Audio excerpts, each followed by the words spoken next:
Saudara-saudara, hari ini kita akan teruskan dengan khotbah tema Roh Kudus. Aku percaya kepada Roh Kudus. Ini hak istimewa dari orang Kristen.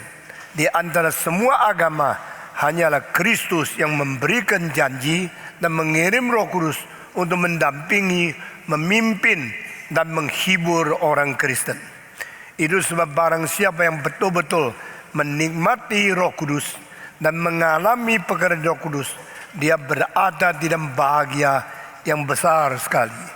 Siapa yang bisa mendampingi kita terus-menerus kecuali Roh Tuhan?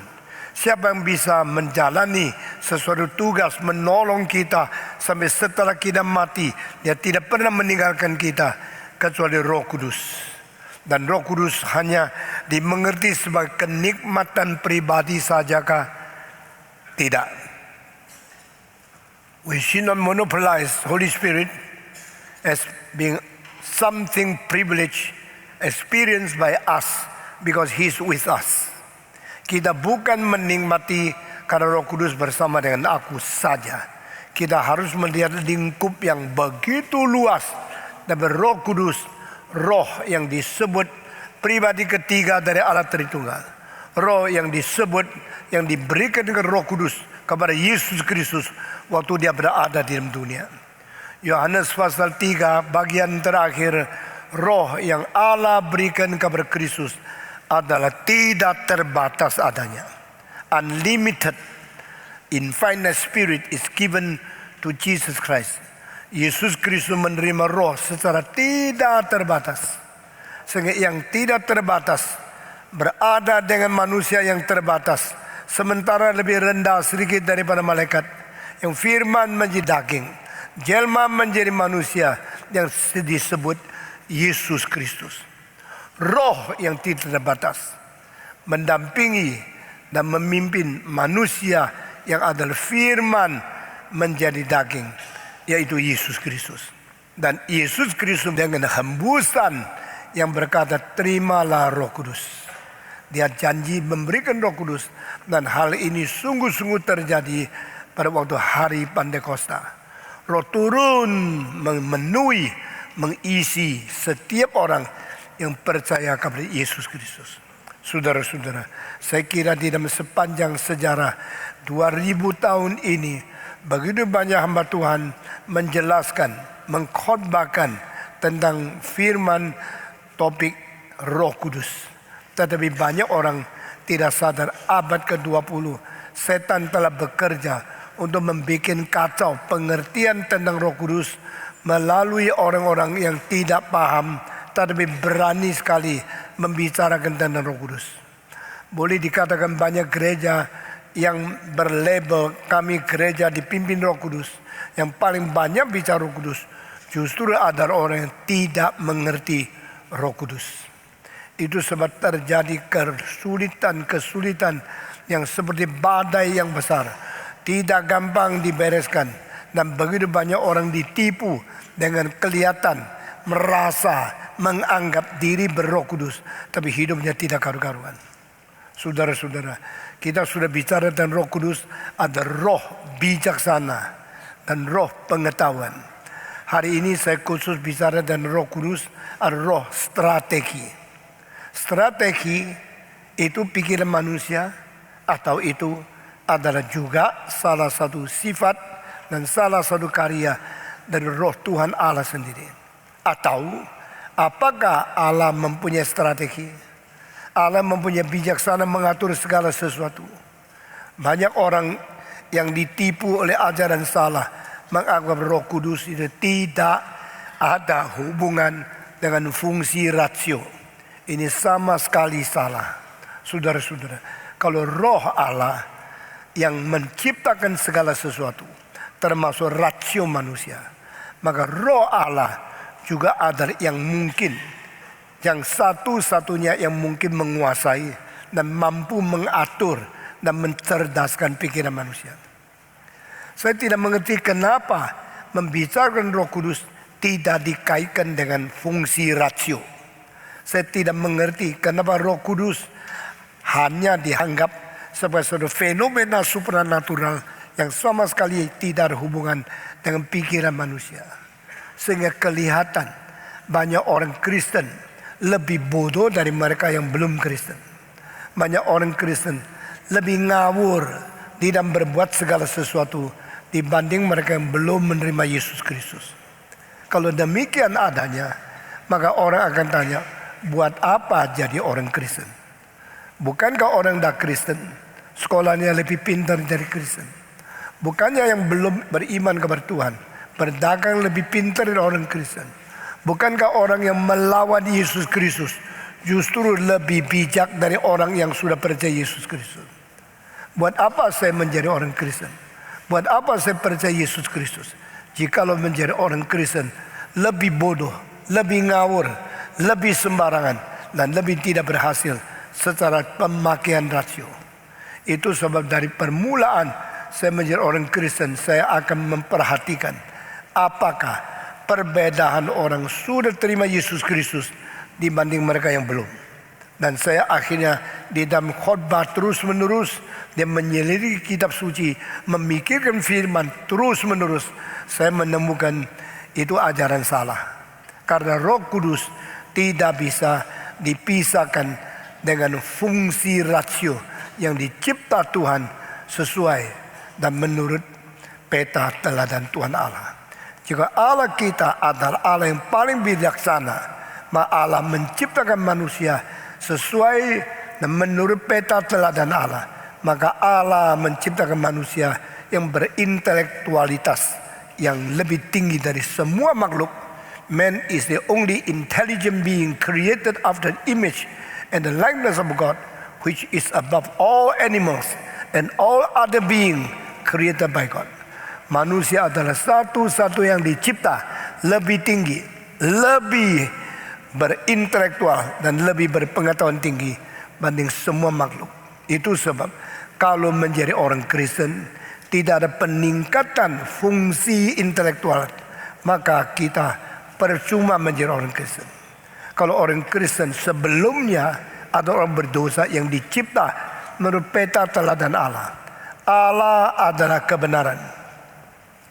Manusia yang dicipta menurut peta teladan Allah adalah manusia satu-satunya makhluk yang mampu memikirkan tentang kebenaran. Jadi kebenaran dan mampu memikirkan kebenaran, koneksinya adalah manusia dicipta dan dia mencari sesuatu yang berada di dalam sang pencipta itu. Yang dicipta diberikan kemungkinan mencari kebenaran. Yang mencipta sendiri adalah kebenaran. Sebab yang dicipta mencari, menuntut, mau mengerti yang mencipta. Ini satu hal yang lumrah sekali. Itu sebab Allah tidak mungkin membunuh atau menghindarkan atau menghapus fungsi daripada berpikir. Saudara-saudara, kita semua adalah manusia karena kita mampu berpikir. Kita semua adalah manusia karena kita diberikan Tuhan kapasitas dan capability untuk bisa memikir. Pada waktu kita memikir, kita pikir segala hal sekitar kita. Tapi yang lebih tinggi dari ini adalah kita pikir tentang kebenaran itu sendiri. Allah Bapa adalah kebenaran. Allah Anak mengatakan, I am the truth, the way, and the life. Aku adalah jalan, kebenaran, dan hidup. Jadi Allah Bapa adalah kebenaran. Allah Anak menyatakan dia adalah kebenaran. Dan Roh Kudus adalah kebenaran. Menurut kitab suci catatan 1 Yohanes pasal 5 ayat ke-9. The Holy Spirit is truth. Dengan demikian, tak mungkin fungsi Roh Kudus tidak kait dengan kebenaran yang dipikir oleh manusia atau manusia yang menuntut kebenaran. Roh Kudus tidak mungkin tidak berhubungan dengan rasio yang berpikir tentang kebenaran. Nah, ini merupakan sesuatu hubungan yang erat antara sang pencipta dan sang yang dicipta. Saudara, kita bersyukur kepada Tuhan, kita dicipta dengan fungsi rasio. Kita dicipta dengan keinginan mengerti kebenaran. Kita dicipta dengan cara untuk mencari kebenaran harus bagaimana menempuh jalan, metode, dan prinsip-prinsip yang benar. Ini adalah yang kita lihat daripada prinsip dasar kitab suci. Lalu kenapakah orang memutuskan hubungan atau memisahkan Roh Kudus dengan kebenaran, Roh Kudus dengan rasio, Roh Kudus dengan intelektualitas, Roh Kudus dengan cara berpikir? Jangan pikir karena itu pakai pikir manusia, itu bukan pimpinan Roh Kudus. Nah, kalimat seperti inilah yang telah menyelewengkan banyak orang Kristen sehingga mereka meletakkan hak istimewa boleh memikir dan boleh menikmati Roh Kudus yang memimpin pikiran. Kalau orang yang mentiadakan fungsi intelektualitas, kalau orang yang mengabaikan, menghina, menginjak-injak fungsi rasio, maka orang itu akan dengan sendirinya lebih bodoh dari orang biasa. Mengapa orang Kristen lebih bodoh dari orang luar? Kenapa sebelum Kristen lebih pintar pikir, saudara Kristen tidak pakai pikiran menjadi orang goblok? Saudara-saudara, karena tipuan dari iblis. Tipuan iblis mengatakan, don't use your mind, don't use intellectuality or your reasoning power, because that is too human, that is not God. Itu bukan pimpinan Tuhan, itu bukan karya Tuhan, itu pikiran manusia. Mengkontrakan manusia dengan Tuhan Allah dan memisahkan manusia dengan Sang Penciptanya. Ini bukan pekerjaan Tuhan, ini pekerjaan iblis. Kalau kita kembali kepada Tuhan, Tuhan yang berkata Dia mencipta manusia menurut peta dan teladan Dia. Allah itu kebenaran. Maka Allah membuat manusia bisa memikir dan mencari tentang kebenaran. Dan Allah menjadi kebenaran, mengisi suatu hasrat dan sesuatu keinginan manusia menemukan kebenaran. Itu wajar sekali, saudara-saudara, sehingga pikiran kita harus kembali kepada Tuhan. Pada waktu pikiran kita kembali kepada Tuhan, emosi kita kembali kepada cinta Tuhan, kehendak kita kembali ke rencana Tuhan. Ini tiga digabung, itu istilah kembali itu namanya iman. What is faith? Faith is the prodigal reasoning return to his God as a truth. Faith is the emotional created being return to the holy love of God Himself. Love and faith is also the volitional man return to the will of God. Pada waktu rasio kembali kepada kebenaran Allah. Pada waktu emosi kembali kepada cinta sucinya Allah. Pada waktu kemauan manusia kembali kepada rencana Allah. Maka tiga hal digabungkan, ini namanya iman. Jadi iman bukan membuang rasio. Iman tidak membunuh emosi. Iman juga tidak mengumumkan atau mendidikkan emosi sampai tidak terkontrol. Iman mengatur rasio supaya berada pikirannya di dalam jalan Tuhan. Iman mengatur emosi sehingga emosi terkontrol dengan cinta yang suci. Kalau engkau mencintai sesuatu sampai kelebih-lebihan, sampai meluap-meluap, sampai engkau mendidih-didih, engkau punya rasio dan emosi itu sudah tidak beres. You love something more than God. You love something with a boiling emotion. It is out of the will of God, and that is dangerous. Allah tidak mau kita kacau. Allah mau kita teratur semua. Seperti kereta api mau jalan berapa cepat, asal mengikuti kemampuan insinyur yang telah mendesain kereta api. Tetapi saudara, dia tidak boleh keluar dari rel. When a train is so fast, that's okay. But he never out of the rail. Kalau kereta api itu dengan kecepatan yang keluar dari rel, itu akan menjadi kebinasaan. Demikian rasio jangan keluar dari rel. Emosi jangan keluar dari rel. Kemauan jangan keluar dari rel. Kebebasan dikontrol oleh prinsip kesucian daripada Tuhan. Yang prinsip kesucian itu bisa diperoleh dari mana? Dari pimpinan Roh Kudus. When Holy Spirit guides a man, He guides his reasoning power, He guides emotional function, He guides his volitional direction. Pada waktu pikiran berarah, dipimpin oleh Roh Kudus. Pada waktu emosi begitu meluap, tapi dikontrol oleh Roh Kudus. Pada waktu kemauan begitu keras, tapi dijamin, dikontrol, ditahan oleh Roh Kudus. Maka orang itu berjalan di dalam kebenaran Tuhan. Saudara-saudara, sekali lagi kita tidak boleh memisahkan Roh Kudus dan rasio. Ini kegagalan terbesar. Mereka kalau sudah mempunyai emosi mau sesuatu, mereka meluap dengan apa yang mereka inginkan, tapi tidak dikontrol oleh kebenaran. Itu bahaya sekali. Saudara-saudara, kita bersyukur kepada Tuhan. Gereja Reform menganut akan teologi daripada reformasi.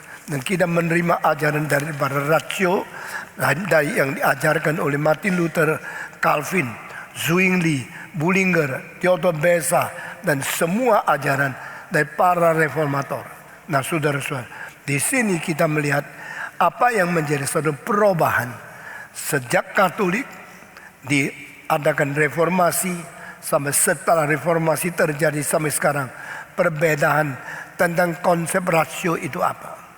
Saudara-saudara, di Vatikan kedua ada satu kalimat, tanpa pertolongan yang lain, tanpa tambahan anugerah daripada Tuhan, hanya dengan rasio itu sendiri manusia sudah bisa membuktikan dan menemukan Tuhan itu berada. Nah, ini ajaran Katolik tahun 53 sampai sekarang mereka tetap pegang hal yang dipegang selama ribuan tahun. Katolik percaya tanpa pertolongan dari luar, tanpa tambahan anugerah dari Tuhan, manusia yang dicipta Tuhan sendiri hanya dengan rasionya saja sudah cukup untuk menemukan Tuhan melalui bukti-bukti yang masuk akal. Di dalam kalimat ini apakah yang mau dikatakan?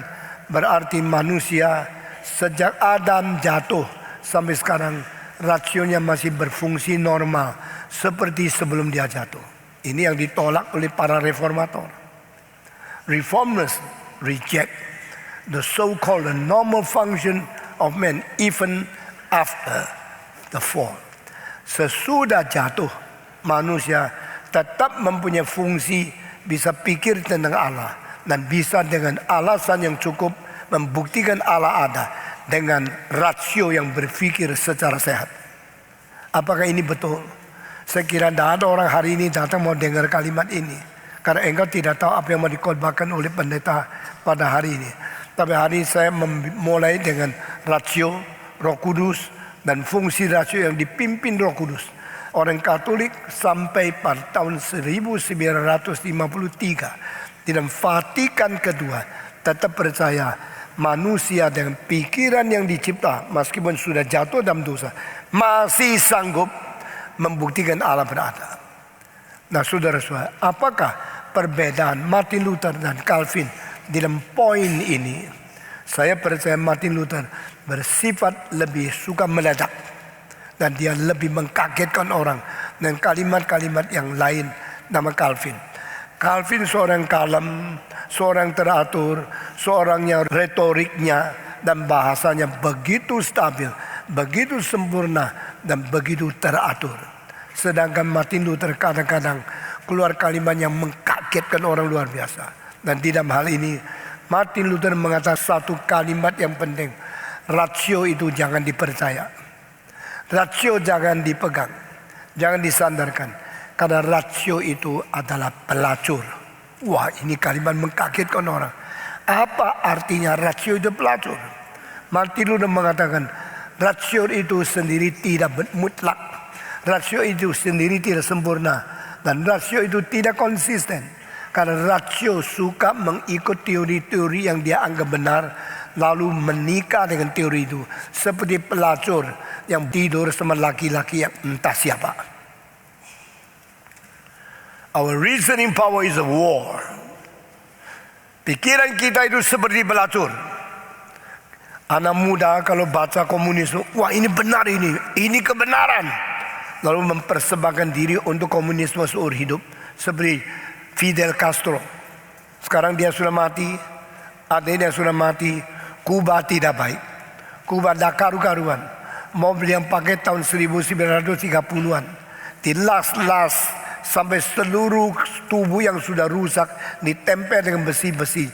Mesinnya pakai itu onderdil yang bikinan sendiri supaya boleh jalan lagi. Kuba tak pernah menjadi negara yang nyaman, tak pernah menjadi negara yang kaya, tak pernah menjadi negara yang maju.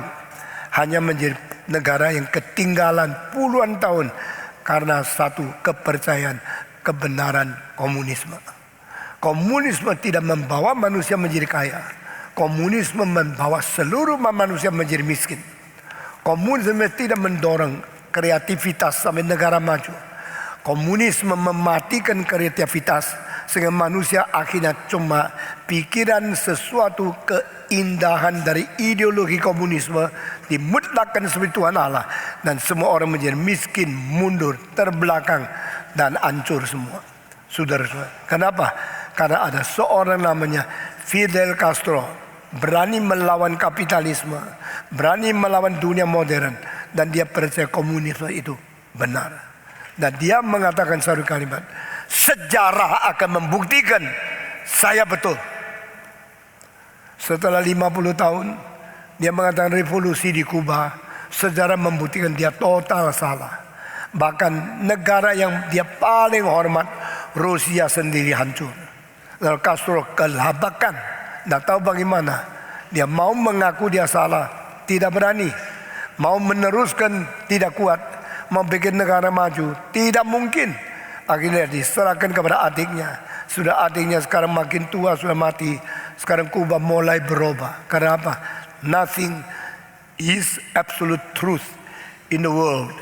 Di dunia ini tidak ada kebenaran yang mutlak, except you return to God and hold on His truth. Kecuali saudara kembali kepada Tuhan dan pegang kebenaran Allah, itu yang tidak berubah. Semua teori manusia berubah. Teori Karl Marx berubah. Teori Friedrich Engels berubah. Teori Darwin berubah. Teori positisme berubah. Teori essentialisme berubah. Semua kebenaran yang dipegang oleh manusia, semua itu bukan kebenaran yang mutlak. Nah, saudara-saudara, rasio mempunyai kelemahan. Kalau kalian lihat ini bagus, ikut dia. Melihat perempuan yang lebih cantik, nikah lagi. Melihat pria yang lebih ganteng, dia berubah. Dan dia tidak lagi setia kepada suaminya yang asli. Karena orang mempunyai sikap suka berubah, asal cari untuk diri.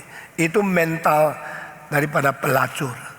Pelacur kalau dikasih uang banyak, dia buka baju untuk orang itu. Kalau pelacur dijanji dengan segala sesuatu, dia nikah lagi sama orang itu. Dia selalu cari keuntungan, cari sekuritas, cari faedah dari daging sendiri. Dan dia tidak cari kebenaran. Martin Luther mempunyai kalimat yang mengagumkan seluruh dunia. Our reasoning power is just like a prostitute. Our intellectuality just like a war. Intelektualitas kita sama seperti pelacur yang tidak pernah setia kepada satu suami yang sungguh-sungguh. Saudara-saudara, engkau mengatakan jikalau kebenaran dunia tidak mutlak, saya tidak usah setia dong, karena dia tidak mutlak kok.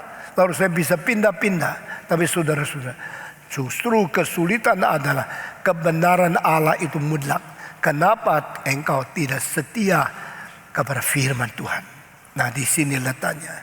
If the word of God is eternal, is absolute, is finality, why you don't be faithful to your God and His truth? Allah itu setia dan kekal. Allah itu mutlak dan tidak berubah. Itu sebab otak kita, rasio kita harus sesuai dan setia kepada yang mutlak, yaitu Tuhan Allah sendiri. Saudara, poin daripada khotbah hari ini yang kedua adalah roh itu dikenal sebagai roh apa?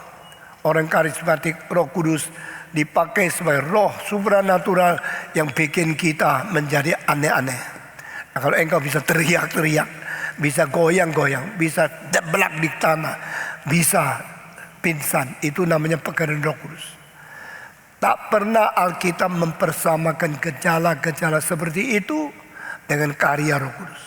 Tak pernah tercatat seorang dipenuhi Roh Kudus jatuh geletak di tanah, lalu kejang-kejang, lalu menjadi tidak tahu segala sesuatu secara sadar, berbicara teriakan kalimat-kalimat yang tidak dimengerti oleh orang lain. Seluruh kitab suci tidak ada hal itu. Sehingga kalau engkau kira itu Roh Kudus, engkau bukan sadar telah ditipu, engkau malah menganggap dirimu yang ada kebenaran Allah, orang lain tidak ada. Lalu engkau mengvonis, engkau menghakimi, engkau mengadili gereja Tuhan yang ditebus dengan darah Yesus Kristus. Engkau berdosa double. Saudara-saudara sekalian, siapakah Roh Kudus? Saya sudah membicarakan 2 kali tema yang besar. Pertama, Roh Kudus adalah roh kekal. Roh Kudus adalah roh suci. Roh Kudus adalah roh kebenaran. Semua 1, 2, 3. Roh Kudus adalah roh kekal. Roh Kudus adalah roh suci. Roh Kudus adalah roh kebenaran. 3 hal ini dicantum dengan jelas. Tapi saya tidak ngerti kenapa orang baca kitab suci seperti orang buta. Tidak lihat kalimat yang penting, semua tidak lihat. Hanya di dalam Injil Yohanes saja berkali-kali Yesus mengatakan, tunggu sampai roh kebenaran datang, roh suci datang. Roh yang suci, rohnya dipentingkan, sucinya dilalaikan. Roh kebenaran, roh yang dipentingkan, kebenaran diabaikan. Kalau kita mengabaikan, dia adalah suci, dia ada kebenaran, cuma tahu dia ada roh, lalu tidak bisa membedakan roh itu betul atau tidak. Bukankah kita dijerat dan kita masuk ke dalam belenggu iblis sehingga kita puas kalau kita seperti ada roh, tapi tidak tahu roh itu apa. Minggu lalu saya bicara tentang menguji roh. Karena orang yang bisa membedakan roh-roh, bahkannya mendahului daripada orang yang mempunyai karunia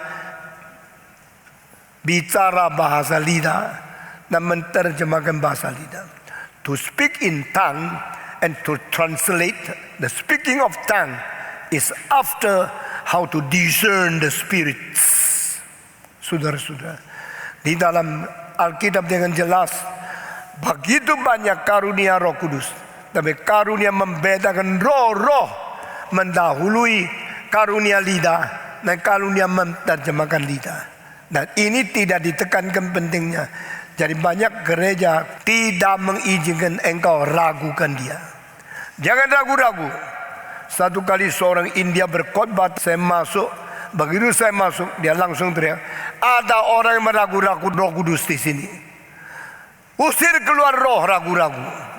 Ini mau usir siapa? Saya meragu-ragu. Memang saya tidak mungkin sembarang terima. Jangan kira you pasang gereja lalu saya anggap itu gereja. Dan engkau bilang saya nabi, saya langsung percaya engkau nabi. Jangan kira engkau saya rasul, saya percaya engkau rasul. Saya tidak akan sebodoh itu. Orang yang mengatakan ini gereja, saya mau lihat doktrinnya apa, ajarannya apa. Dia begitu menggambarkan yang Alkitab atau tidak. Kalau tidak usah bicara lagi. Saya tidak menerima kamu gereja. Silakan pasang pelang gereja, bangun gereja terbesar. Saya anggap itu kumpulan orang berdosa yang bohong. Saudara-saudara, di Surabaya ada gereja yang lebih besar dari 20.000 tempat.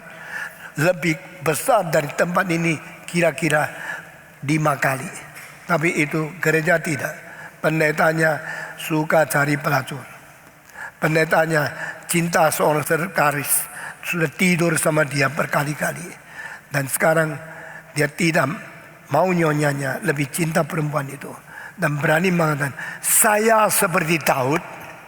Kalau ada orang mengatakan, saya seperti Daud, tanya dia, Daud yang mana?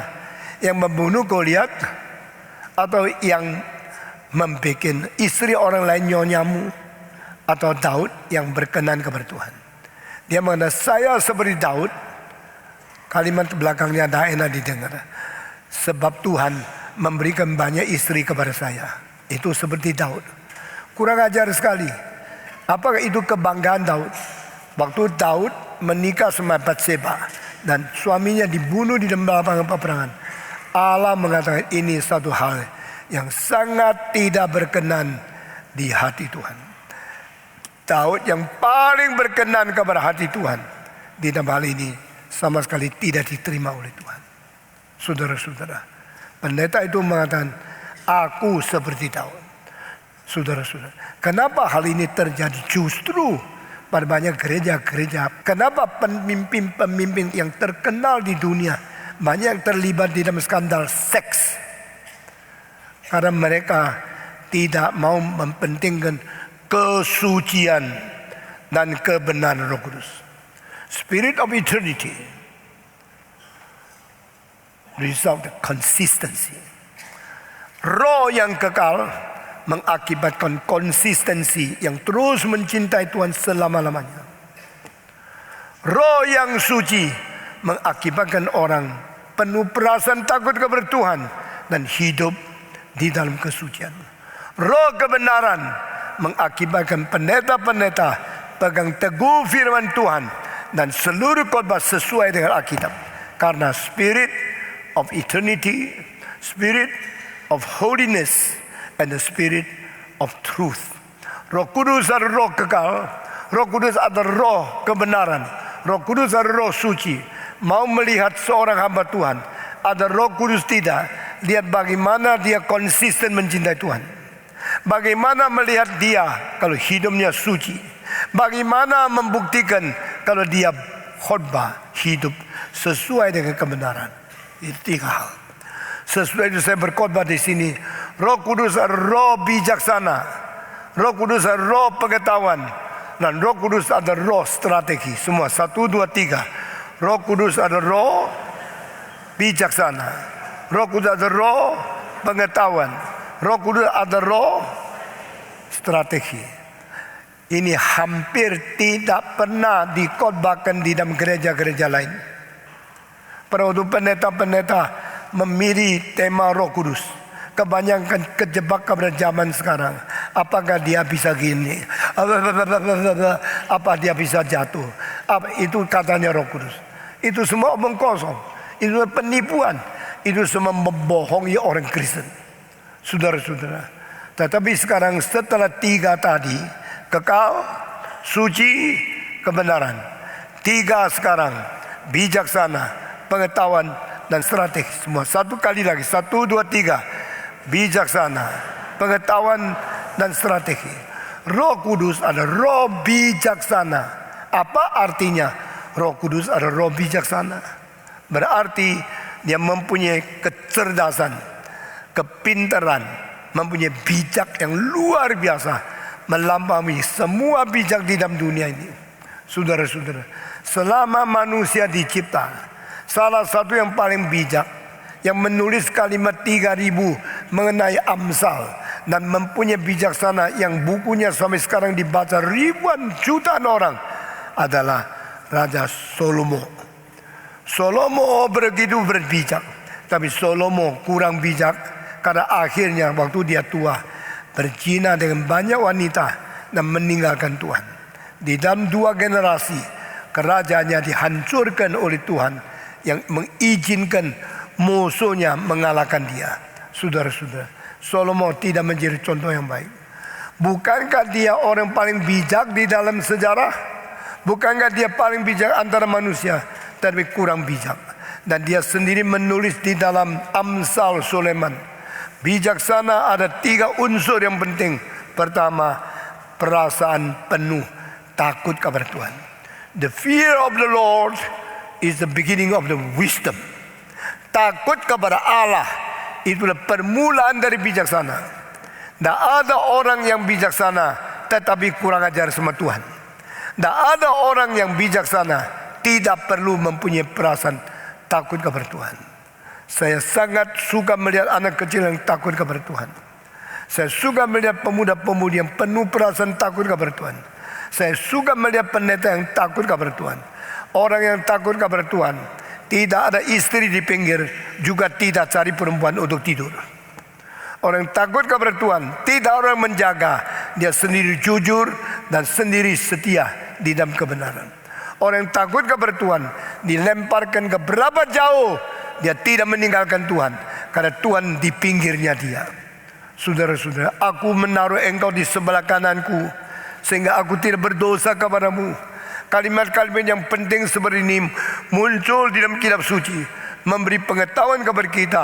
Kita harus menjadi orang Kristen yang mahir, yang matang, yang tahu diri dan tahu meletakkan diri di hadapan Tuhan, sehingga tidak perlu diawasi, tidak perlu terus ditegur, tidak perlu terus diingati atau dijaga, karena saya tahu the Lord is with me. I have the fear of the Lord and I walk in His truth, in His righteousness, in His goodness and His holiness. Kalau aku hidup di hadapan Tuhan, Tuhan berada di depanku, aku akan hidup melalui kesuciannya, keadilannya, kebajikannya dan kebenarannya, sehingga berkenan kepada Dia. Ini adalah orang bijaksana. Kedua, bijaksana adalah orang yang selain takut kepada Tuhan, mengenal kesuciannya. Selain takut kepada Tuhan Allah, mempelajari, my God is holy God. Allahku Allah yang suci. I should live in a holy life. I should have a holy behavior, holy thought, and holy hand, and holy life, holy body, in order to serve Him in holiness. Kalau Tuhan itu suci dan saya kenal Dia yang suci, saya harus berpikiran suci, bertangan suci, berhati suci, berkelakuan suci, bertubuh suci, berseks yang suci, supaya saya boleh melayani Dia. Mengapa saya dirikan gereja Reform Injili? Sudah mengetahui karena Indonesia butuh sebuah gereja yang sungguh-sungguh menyatakan kesucian, kebenaran dari Tuhan. Dan kita perlu bijaksana dari Tuhan, supaya intelektual kita kembali kepada Tuhan Allah. Kalau mereka tidak kembali kepada Tuhan Allah, masih mau cari sini cari sana, bukankah sama seperti apa yang dikatakan oleh Martin Luther, rasio manusia jangan dipercaya, rasio manusia kurang setia, rasio manusia tidak mungkin mutlak konsisten, rasio manusia seperti pelacur sedang mencari untung untuk diri sendiri, bukan mencari suami yang setia. Saudara-saudara, dan saya sekarang teruskan dengan pikiran orang Katolik, beda dengan orang Protestan. Setelah reformasi ada sesuatu perubahan yang besar, khusus menanggapi apa itu rasio. Katolik mengatakan manusia tidak perlu ditolong, tidak perlu dibantu dengan anugerah tambahan. Hanya dengan rasio yang dicipta oleh Tuhan sudah cukup membuktikan Allah itu ada. Hanya dengan segala teori yang masuk akal, manusia akan terima dan beriman Tuhan ada. Itu kecukupan.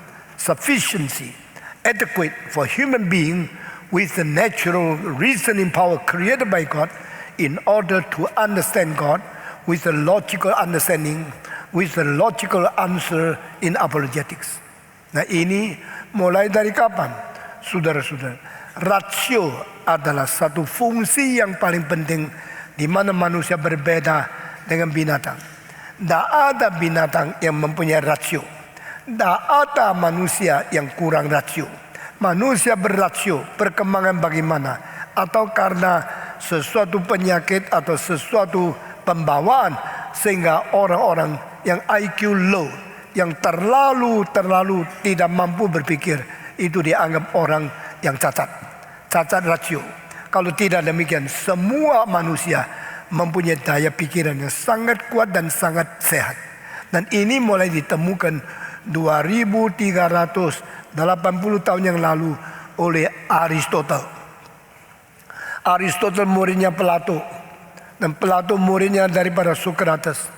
Tiga tokoh ini telah membentuk dan menteguhkan sesuatu filsafat klasik yang paling stabil daripada Greka yang kuno. Dan tiga orang ini telah menjadi guru semua filosof di segala zaman. Dan yang paling penting sejak abad 13, maka Aristotle diangkat lebih tinggi daripada Plato, lebih tinggi daripada Socrates, menjadi filsafat yang paling mutakhir, yang paling tinggi, paling sempurna. Sehingga setelah 1500 tahun Aristotle mati, maka dia dibangkitkan pula jiwanya menjadi the philosopher, satu-satunya filosof, atau dia panggil filsafat, ahli filsafat di atas semua ahli filsafat. Dia adalah Prince of Philosophy, dia ada the philosopher, dia adalah King of the reasoning power. Dan Aristoteles lah yang menemukan manusia berbeda dengan semua binatang karena manusia mempunyai rasio. Saudara-saudara, ini menjadi sesuatu pangkalan di mana kebudayaan Barat berkembang sampai hari ini. Sampai hari ini Barat pentingkan rasio, pentingkan pikiran, pentingkan logika, pentingkan pendidikan. Kenapa anak Anda dikirim ke Amerika? Kenapa anakmu dikirim ke Amerika? Kenapa dikirim ke Inggris? Kenapa dikirim ke Kanada, ke Jepang? Semua pengaruh Barat. Kalau tidak ada Meiji Revolution, Jepang sampai sekarang masih ketinggalan. Setelah Meiji, mereka kirim perempuan pergi keluar. Kalau sudah tidur sama laki-laki Inggris, Amerika, sudah hamil, cepat pulang ke Jepang. Jadi maksudnya bukan mau nikah. Meiji perintahkan orang Jepang keluar untuk dapat benih luar supaya pulang Jepang. Orang Jepang yang KT-KT setelah berapa generasi hilang, yang tinggi-tinggi muncul, baru Jepang merubah benih menjadi orang internasional. Saudara, kalau lihat orang Jepang cantik sekali, tapi kulitnya kasar karena dia mempunyai keputihan Asia, tapi kulit yang tidak halus seperti orang Barat. Orang Barat kalau masih umur 16 cantik sekali, sudah umur 40-50 kulitnya mulai kisut-kisut. Apa sebab? Itu Barat. Nah, si Meiji ini kaisar Jepang mengatakan, mari kita berubah. Orang Jepang terlalu pendek, kalau dibunuh habis orang Jepang hancur. Tidak boleh bunuh, tapi kuda Jepang terlalu pendek, harus dibunuh. Dia tetapkan tanggal berapa, hari apa. Di Jepang tidak boleh ada satu kuda kecil lagi. Kuda Jepang terlalu kecil, tidak bisa perang. Kalau kuda dipakai oleh samurai, mau perang mesti kuda besar. Maka dia beli dengan uang yang banyak benih kuda yang paling besar dari Arab, dikirim ke Jepang. Ini 150 tahun yang lalu. Zaman Meiji, M-E-I-J-I. Saudara baca di Google, cari di internet. Zamannya Meiji, semua kuda Jepang dibunuh, semua kuda Arab yang paling mahal dibeli. Lalu sampai di Jepang mereka mulai pakai kuda besar, perangnya mulai menang. Sesudah Meiji, kaisar lain lagi, kaisar lagi, sampai 1905 Jepang yang kecil berani menghancurkan kapal terbesar dari Rusia di dalam tahun 1905. Caranya bom-bom dari kapal kecil mengelilingi kapal besar, dilempar ke kapal besar. Akhirnya semua kapal besar penuh dengan lubang, masuk air. Kapal induk dari Rusia tenggelam di utaranya Jepang. Mulai hari itu Jepang menjadi sombong sekali. Lalu tahun 1945 mereka kirim kapal untuk bom itu Hawaii, yaitu Honolulu. Sesudah di situ mereka mempecahkan peperangan kedua, di mana Amerika yang tidak mau libat, akhirnya karena dirangsang oleh Jepang, mereka diprovokasi oleh Jepang, mereka akhirnya ikut perang dan akhirnya dihancurkan oleh bom atom. Semua sejarah saya pelajari, saya takut karena di belakang gejala dari sejarah dunia ada tangan yang mengatur semua, dan tangan itu tangan Allah sendiri, dan strategi itu strategi Roh Kudus sendiri. Di mana manusia tidak bisa bekerja, tentara, politik, kekuasaan manusia tidak bisa merubah dunia. Allah campur tangan sendiri. Sehingga Roh Kudus di dalam sejarah, Roh Kudus di dalam intervensi sejarah, Roh Kudus di dalam mengarah dan mengatur kembali keadaan sistem seluruh sejarah. Itu sangat jelas. Saudara-saudara, di dalam beberapa tahun ini saudara sering dengar Pak Stephen Tom mengatakan Tuhan sejarah, Tuhan sejarah. Bagaimana saudara berubah arah karena Tuhan ikut campur. Nah saudara-saudara, hari ini saya memilih tema ini, the strategic spirit, the spirit of strategy from God. Nah saudara-saudara sekalian, kita orang Kristen sambil membaca kitab suci, sambil melihat keadaan dunia, sambil membaca sejarah di dalam kekristenan, sambil membaca sejarah di dalam dunia, lalu melihat tangan Tuhan bagaimana memimpin orang Kristen kepada dia, juga tangan Tuhan bagaimana memimpin sejarah sehingga tidak terlalu banyak mengganggu gereja.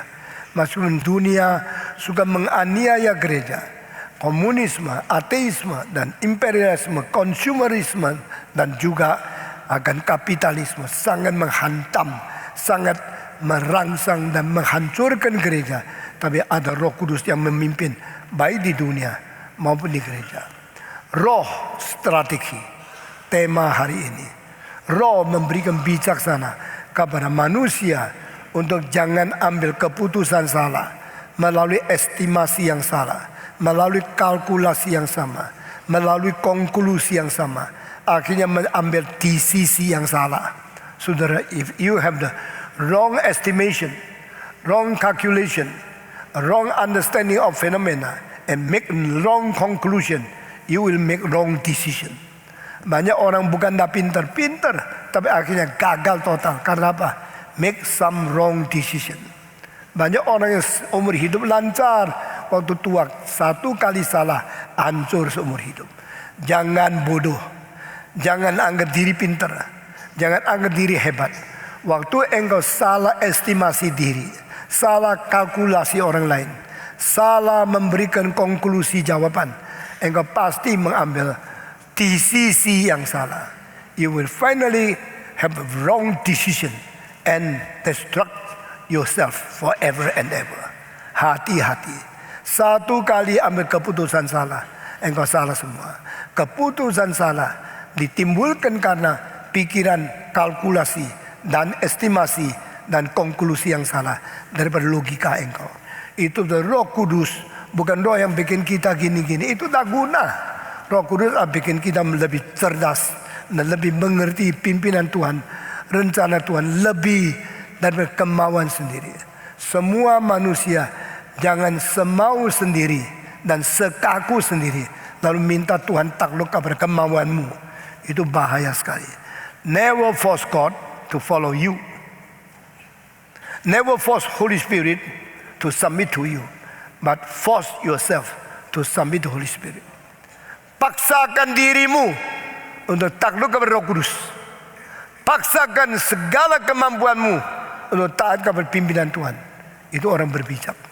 Saudara-saudara sekalian, jikalau kita tidak mempunyai bijakan yang paling dasar, takut kepada Tuhan, taat kepada Tuhan, mengikut pimpinan Roh Kudus, maka kita akan jatuh ke dalam hal yang lain, yaitu salah strategi yang tidak lagi dipimpin Roh Kudus. Nah, akhirnya kita hancur seumur hidup. Tuhan memberkati kita masing-masing. Saudara-saudara, di dalam sejarah kita melihat perkembangan arah pada waktu saat paling krisis, tak campur tangan Tuhan sehingga tidak terjadi sesuatu. Jikalau Tuhan tidak pakai Kennedy untuk memerintahkan kapal Rusia kembali, tidak boleh ke Kuba. Waktu itu Kennedy seorang presiden yang paling muda di dalam sejarah, paling tidak pengalaman, tetapi justru orang yang tidak terlalu pengalaman mempunyai keberanian yang besar. Kalau Kennedy tidak perintahkan itu, di dalam 3 hari mungkin peperangan dunia ketiga terjadi. Dan saat itu saya percaya Tuhan yang campur tangan. Setelah Tuhan campur tangan, Kennedy di dalam 2 tahun kemudian harus diasasinasi. Sampai hari ini tidak terbongkar. Belum tahu rahasia siapa yang membunuh Kennedy. Ada seorang dari lantai ke-6 di atas bangunan yang tinggi menembak dia dengan mobil Cadillac yang mahal sekali lewat di situ. Itu mobil semua anti peluru. Tapi presiden kalau pakai mobil cabriolet open cup, dia harus berdiri lihat semua orang lain, tidak anti pelurunya. Dan dari atas itu seorang muda yang tembak dia, langsung dia jatuh. Semua kaget melihat seorang presiden yang begitu megah, begitu muda, begitu agung, bisa memberhentikan kapal nuklir daripada Rusia mendadak rebah, jatuh di situ. Semua kaget. Dan hari kedua ditangkap seorang pemuda. Pemuda itu juga dianasinasi sehingga tidak bisa mendapatkan rahasia dari mulutnya, tidak tahu siapa. Sampai sekarang sudah lebih 56 tahun. No answer. saudara-saudara. Tapi saya percaya ini semua diizinkan oleh Tuhan dengan campur tangan Tuhan.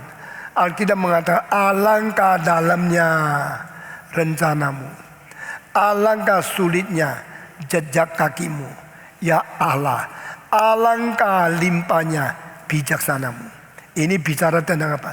Tentang Allah yang berstrategi jauh lebih pintar dari manusia, jauh lebih dalam dari pikiran manusia, jauh lebih bijak dari strategi manusia. Karena Roh Kudus adalah roh strategi. Saya percaya engkau dari lahir sampai sekarang belum pernah dengan doktrin Roh Kudus dicampur dengan strategi. Dan saya melihat strategi Tuhan bukan lihat bagaimana seorang pribadi menikmati Roh Kudus, terus dia bagaimana puas. Itu soal yang pribadi. Saya bicara dengan roh strategi dari Allah sendiri yang melampaui semua strategi daripada White House, daripada Kremlin, daripada Beijing, daripada semua pemerintah yang paling pintar, paling berstrategi. Di bawah Tuhan semua kalah. Saudara-saudara, kalau orang Kristen banyak yang makin beriman kepada Tuhan makin goblok. Banyak anak muda sesudah menerima Tuhan menjadi sekolahnya jelek. Orang ateis, mereka punya rapotnya lebih baik daripada orang Kristen. Kenapa? Kenapa orang Kristen dagangnya lebih sukses dari orang Kristen? Karena kita kekurangan hal ini. Kekurangan mengerti roh Tuhan dan roh bijaksana, roh pengetahuan dan roh strategi. Sehingga kita hidupnya dengan bingung, tidak tahu apa-apa, ikut kemauan sendiri sampai mati.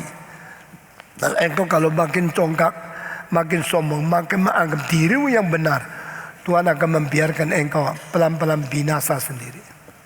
Saudara dengar firman Tuhan, dengar kalimat dari hamba Tuhan, hati-hati. Tuhan mau orang yang takluk dan orang rendah hati berkata, I am nothing, I am stupid, I am foolish. Now I come to you to submit myself before you. My God, give me the wisdom of your spirit. Give me the knowledge of your spirit. And give me the wise strategy of you yourself.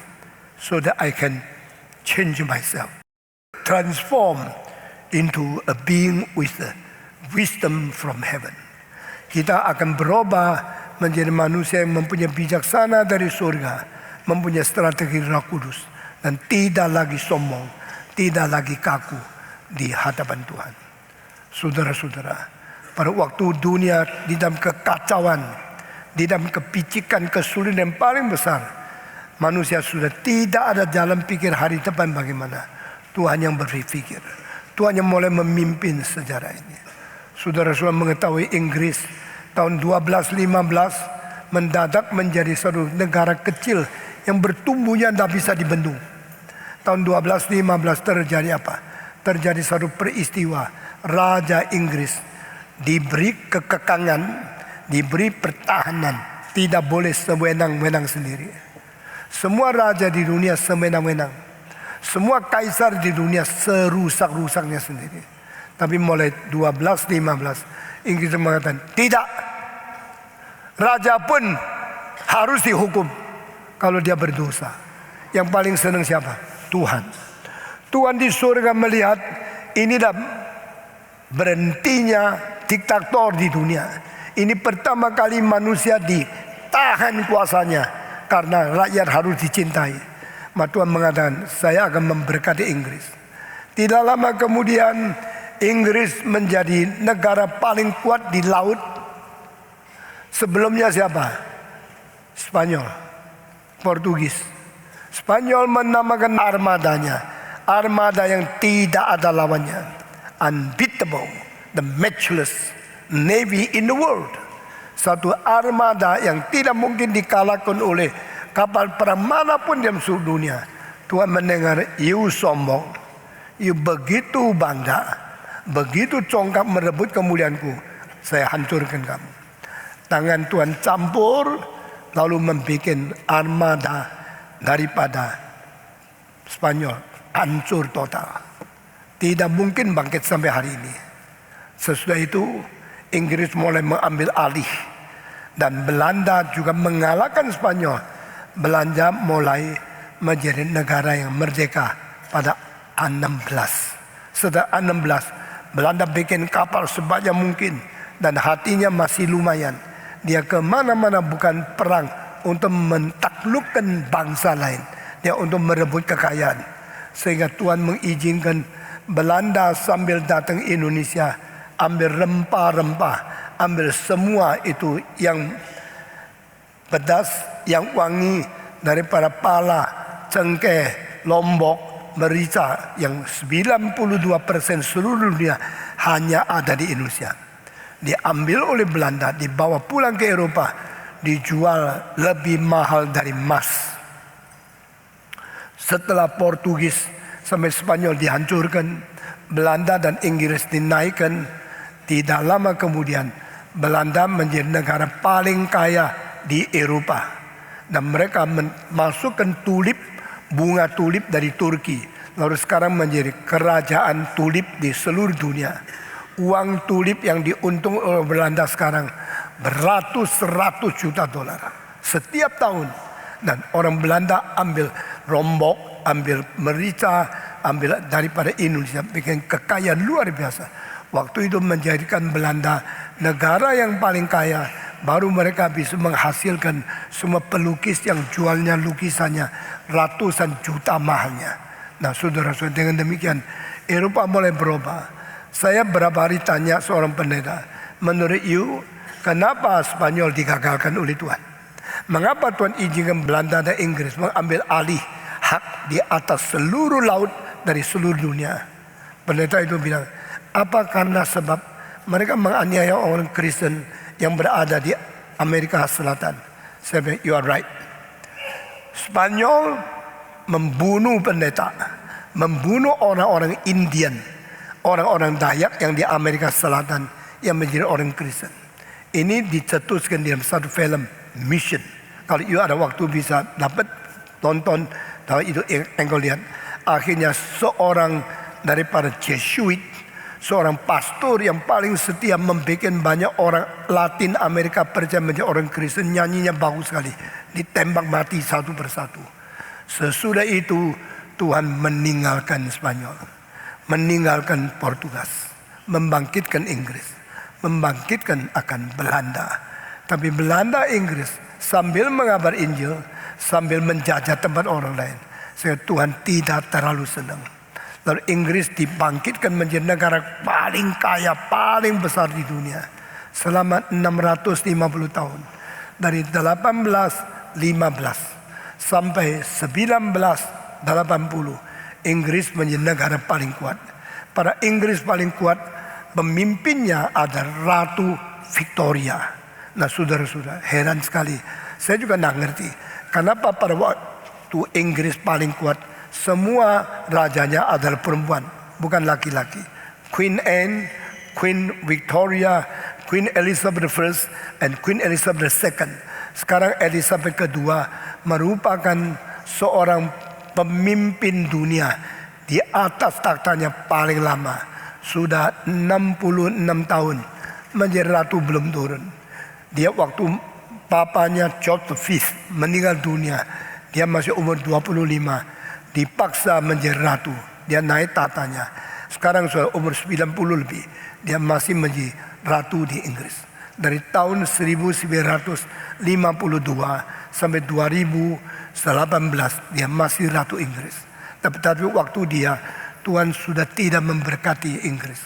Kalau saya tanya, kenapa Tuhan begitu mengangkat Inggris tahun 12, 15 sampai 19 berapa, begitu jaya. Akhirnya kenapa meninggalkan Inggris, menjadi miskin, menjadi susah lagi? Karena tahun 1840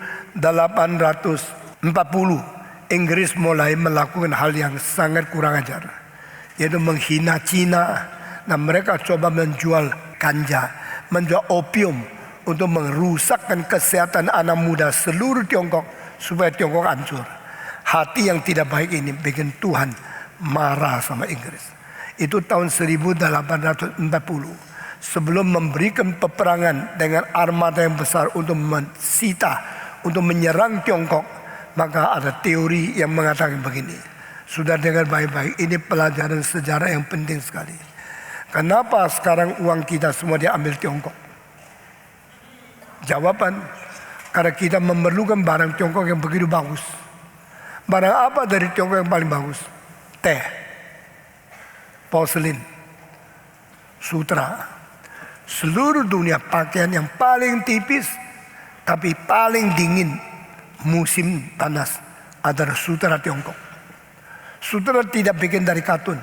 Sutra bikin daripada sesuatu yang keluar daripada ulat yang halus sekali. Itu dibentuk menjadi kain. Itu waktu musim panas dia dingin. Musim dingin dia hangat. Wah, ini terlalu indah. Orang Inggris banyak uang, tapi di mana bisa beli kain yang paling baik dari Tiongkok? Beli sutra, uang Inggris diambil orang Tionghoa. Beli teh, uang Inggris diambil orang Tionghoa. Beli porselin dari Qingdezhen yang paling indah, uang diambil orang Tionghoa. Lalu mereka mengatakan, uang kita terus ngalir ke Tiongkok. Kita menjadi negara miskin karena kekayaan diambil orang Tionghoa. Kita harus ambil uang kembali. Bagaimana?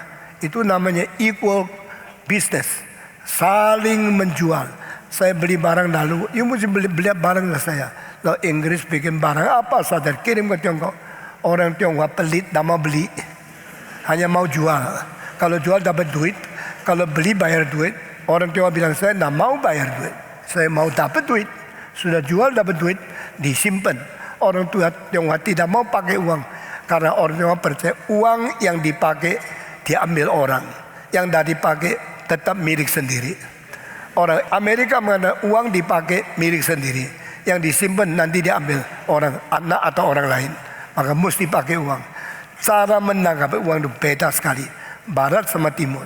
Akhirnya orang Inggris mengatakan, mari kita bikin mainan, bikin apa supaya menggoda orang Tionghoa beli barang, supaya uangnya pound sterling kembali ke Inggris. Orang Tionghoa tidak mau beli, pada cilaka. Dagang sama Cina ini rugi. Cuma tahunya untung tok, tahunya jual tok, tidak mau beli. Gimana ya? Mereka boleh menemukan satu kejahatan.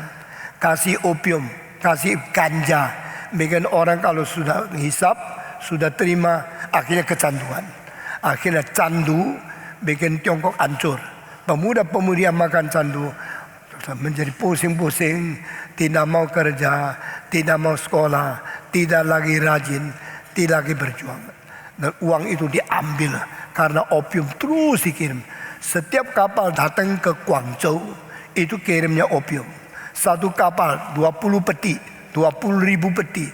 Sampai akhirnya satu kali pemerintah Tiongkok bilang, kalau demikian kita hancur. Orang Tionghoa hancur karena opium. Sekarang dia menyuruh seorang namanya Lin Zexu, Mr. Lin. Dan di situ dia di satu tempat Xuzhou, dia menghancurkan semua daripada opium dari Inggris. Yang dihancurkan hari itu 25 peti. Satu peti itu ribuan pound sterling. Jadi Inggris ruginya bermiliar-miliar dolar. Mereka lebih marah lagi. Akhirnya mereka bukan saja kirim opium, kirim kapal perang untuk melunakkan Tionghoa. Waktu itu seorang armada jenderal, seorang admiral tulis surat sama Queen Victoria. Saya baca surat itu. Jangan takut orang Tionghoa, karena kapal perang mereka yang dulu kita anggap hebat, sekarang sudah jauh ketinggalan. Teknologi perang mereka dipasang di kapalnya adalah sudah terbelakang 186 tahun. Yang mereka sekarang pakai meriam dan itu yang kita pakai 2 abad yang lalu. Sekarang kita tidak usah takut, kita pasti menang. Lalu kapal perang dikirim terus ke Tiongkok, langsung meriamkan Tiongkok. Sebentar semua Tiongkok hancur. Sesuai itu mereka masuk ke daratan, memaksa Tiongkok harus buka 5 tempat: Shanghai, Hangzhou, Xiamen, Shantou, dan Guangzhou. 5 kota itu dijadikan tempat perdagangan bebas yang terbuka. Tidak boleh dilarang oleh pemerintah. Kalau larang kita hantam dengan meriam. Maka Inggris mulai menghina orang Tionghoa, menghancurkan orang Tionghoa. Ini tahun 1840. Namanya peperangan dari candu pertama, the first opium war. 20 tahun lagi Tiongkok berusaha melawan, dihantam lagi tahun 1860, the second opium war. Tiongkok dirampas, diperkosa, dihina lebih hebat lagi. Kali ketiga tahun 1999, 8 country coalition. Selain Inggris menghantam Tiongkok, Perancis ikut, lalu Austria ikut, Belanda ikut, 8 negara menghancurkan Tiongkok lebih lagi. Kapalnya datang di Tianjin, lalu sudah mendarat di Tianjin, bunuh semua tentara Tiongkok. Dari Tianjin maju ke Beijing, jalan kaki 55 hari. Sekarang kereta api 1 jam sampai. Waktu itu jalan kaki 55 hari. Di tengah perjalanan 55 hari mereka memperkosa anak-anak Chinese yang paling cantik. Semua diperkosa habis. Yang dibunuh ini berkosa puluhan ribu. Sampai di Beijing merampas semua barang antik yang paling indah. Sekarang yang dijual di Christie di London selalu antik yang dicuri pada tahun itu. Saudara-saudara, the Garden of Gardens dihancurkan, dibakar habis. Itu adalah taman terbesar dari semua istana di seluruh dunia, yang bangunannya memakai cara Cina dan cara Barat kombinasi. Dan waktu itu, setelah selesai itu, seorang pujangga Perancis namanya Victor Hugo, dia menulis satu makalah. Aku menemukan 2 perampok, tidak minta izin masuk rumah orang lain. Semua barang yang paling penting dari kaisar-kaisar, daripada kerajaan dicuri habis dalam 3 hari. Kalimat terakhir dari makalah itu, 2 perampok itu saya kasih tahu namanya. Pertama Inggris, kedua Perancis. Nah saudara-saudara, sesudah itu orang Beijing sampai sekarang menghargai akan namanya Victor Hugo. Di Beijing masih ada satu perunggu patung daripada Victor Hugo, masih ditaruh di Beijing.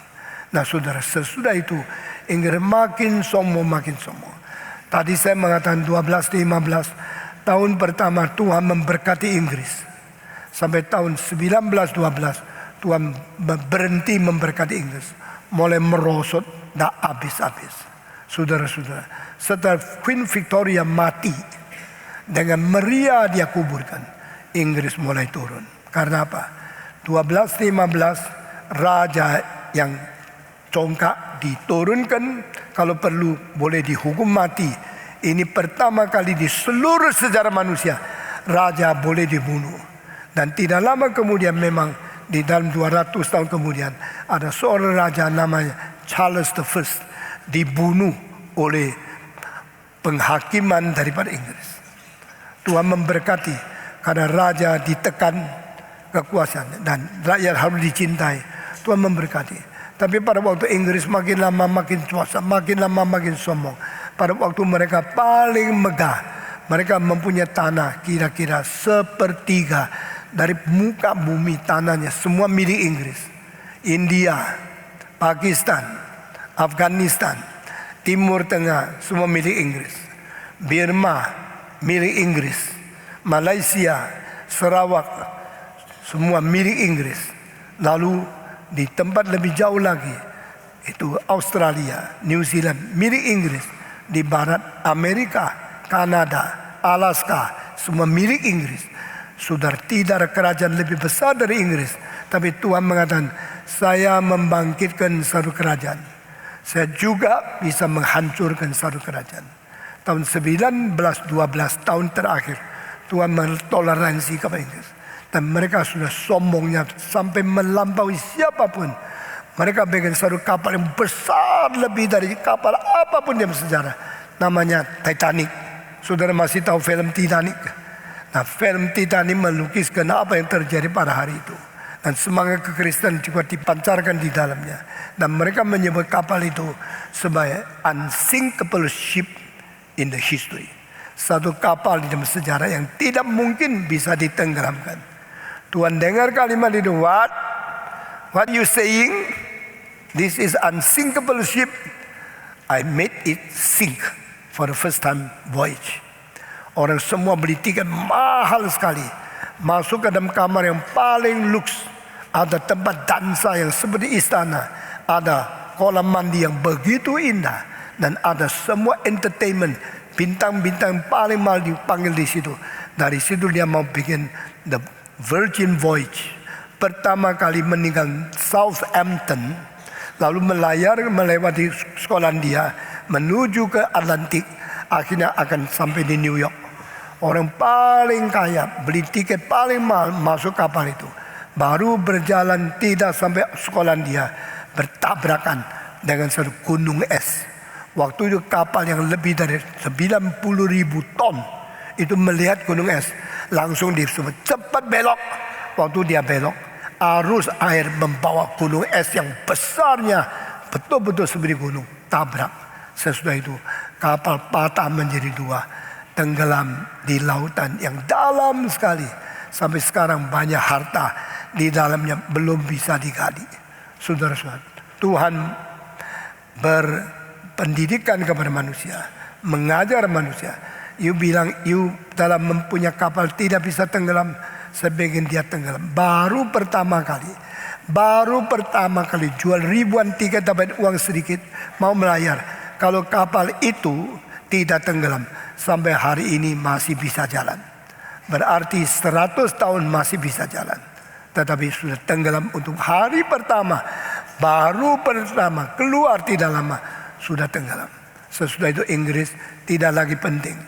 Sebelum itu Inggris mengirim semua misioneri terbanyak di dunia.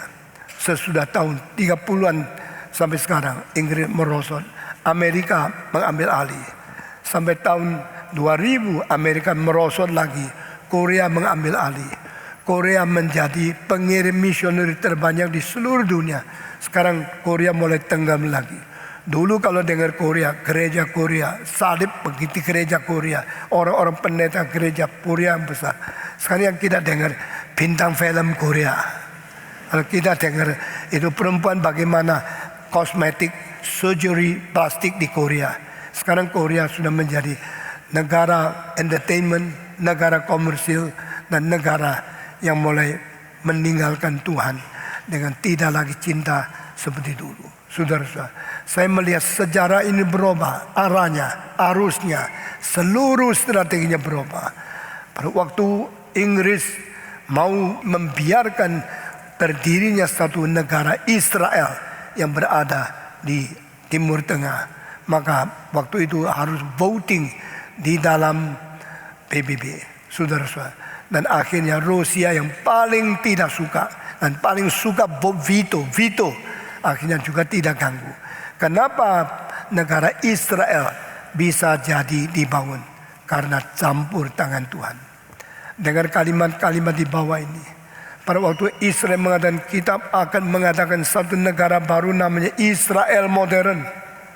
Semua Arab tidak setuju. Semua negara lain tidak merasa perlu. Tidak pernah ada kerajaan yang sudah hilang, yang sudah lenyap binasa beribu-ribu tahun masih bisa bangkit kembali. Di mana Babilonia sudah hancur 2700 tahun. Di mana Romawi sudah hancur kira-kira hampir 2000 tahun. Di mana Mesir sudah hancur lebih 2000 tahun. Di mana Asur, di mana Akkad, di mana Babylon, semua yang hancur tidak pernah terdiri lagi. Tetapi tahun 1864 seorang Yahudi yang jenggotnya banyak namanya Theodor Herzl, Herzl, sudah boleh cari di Google. Dia mengadakan satu konferensi namanya Zionism Conference, di mana di ibu kota dari Austria namanya Vienna. Dia kumpulkan semua orang-orang Yahudi yang paling terkenal di dunia untuk datang ikut konferensi itu. Dan dia mengumumkan, saya menginginkan satu negara Israel yang baru didirikan kembali di tanah suci. Semua geleng kepala, ini mana mungkin? Kita orang Yahudi sudah pencar di seluruh dunia. Tidak ada tanah, tidak ada pemerintah, tidak ada militer, tidak ada uang. Mana bisa mendirikan satu negara? Tapi dia mengatakan, saya harap kita mulai berusaha, bangkitkan lagi Yudaisme, bangkitkan lagi Zionisme, bangkitkan lagi hati manusia mencintai negara Israel. Kita akan kembali ke Yerusalem. Kita akan mendirikan kerajaan Israel, negara Israel lagi. Semua itu dilawan oleh bangsa-bangsa yang lain.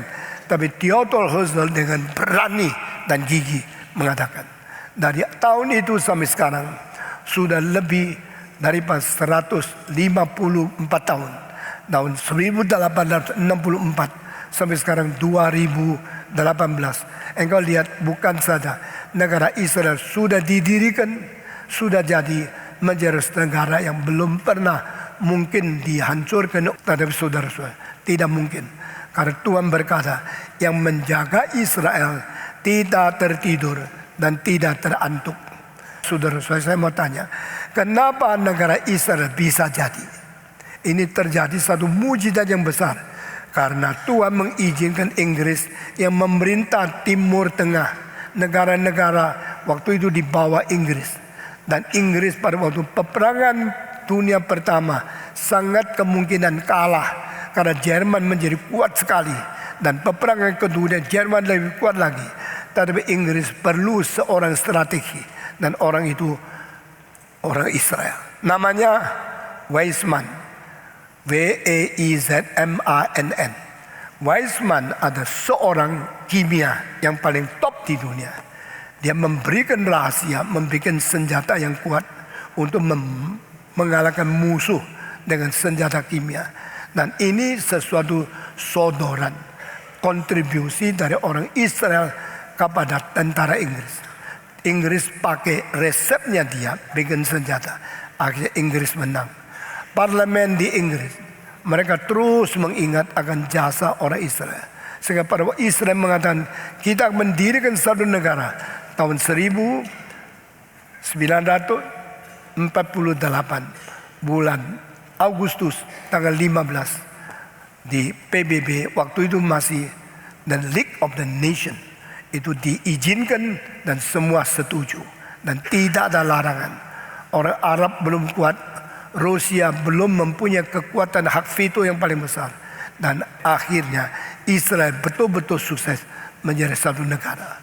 Saudara lain, dari tahun 1952 peperangan pertama dari Mesir, Israel, Syria, Israel, Irak, Israel sampai hari ini sudah 60 tahun kita melihat tak pernah orang Arab pernah mengalahkan Israel satu kali pun.